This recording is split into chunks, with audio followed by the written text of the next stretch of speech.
நடிகை சமந்தா இயக்குனர் ராஜ் நடிமோருவை இன்று இரண்டாவது முறையாக திருமணம் செய்து கொண்டுள்ளதாக வெளிவரும் தகவல்கள் சமூக வலைதளங்களில் பெரும் பரபரப்பை உருவாக்கி வருகின்றன.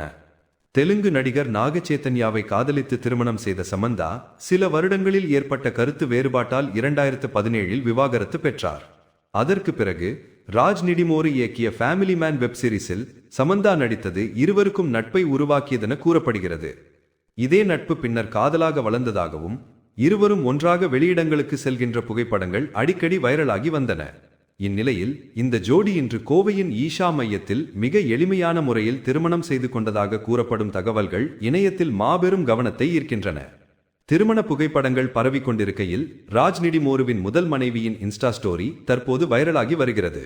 அதில் விரக்தியானவர்கள் விரக்தியான செயலை செய்வார்கள் என்ற மைக்கேல் புரூக்ஸ் மேற்கோள் இடம்பெறுவது சமூக வலைத்தளங்களில் ட்ரெண்டிங் பதிவாக மாறியுள்ளது. இதனால் சமந்தாவும் ராஜ் நடிமோருவும் தொடர்பான விவாதம் மீண்டும் இணையத்தில் வெடித்துள்ளது.